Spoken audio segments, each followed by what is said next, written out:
Now, there's oftentimes a challenge as leaders to make sure we're doing the right thing. And so that's where I came up with an acronym called LISTEN, the LISTEN methodology. Because quite frankly, as I mentioned before, intuition is available to everyone, especially when it comes to our leaders in creating that intuitive leadership style that we're looking to develop and embrace. And so the challenge that we have is that we do not always listen. And I know why, because there's oftentimes not a methodology that you can tap into in order to make sure that you do not leave anything out. So I'm going to share with you a little bit about what the LISTEN methodology is all about, and you'll also find that in your workbook as well. The L in LISTEN is about leveraging. It's about leveraging your data and your intuitive insights, and there's a process to do that. And that's the first thing I do to support businesses and business leaders in being able to make the most powerful decisions. So that's the first, is leverage.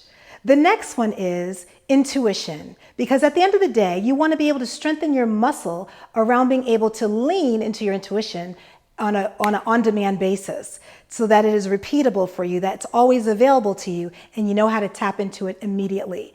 And also being able to cultivate your team to be able to do the same thing, to come up with some awesome solutions, and mostly innovative solutions as it pertains to business and in life. The S is about synergy.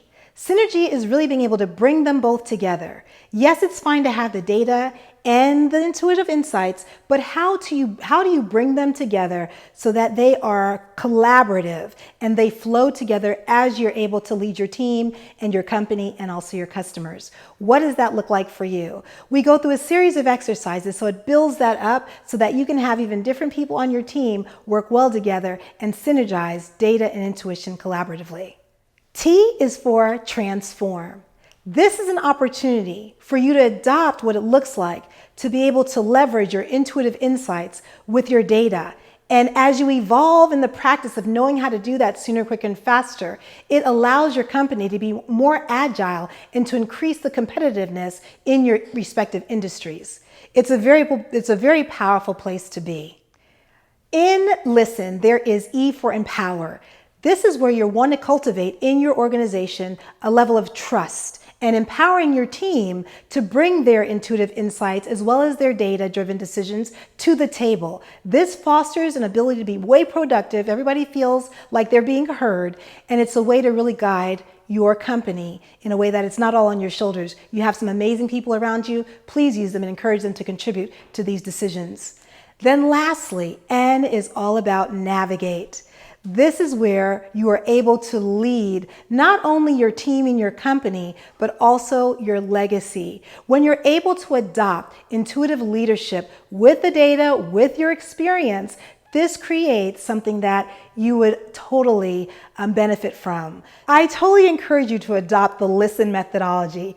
At the end of the day, it provides a structure that you can work within. And as I've been supporting clients for 20 years now, this creates the best workshops, the best retreats, and it's really something that people truly enjoy. And it's very freeing to be able to bring all of you to the table as well as for your team as well. Now, I will encourage you to actually take advantage of this, apply even a few of these parts of this methodology to your day-to-day business operations. You'll see the opportunity to grow and to also lean into that intuitive leadership that will support you in a very powerful way. This is all about creating a better world, not losing the soul in business. This is about making and evoking change that's lasting, that changes the trajectory of our society, that creates that impact that we also need when it comes to doing good business with good people.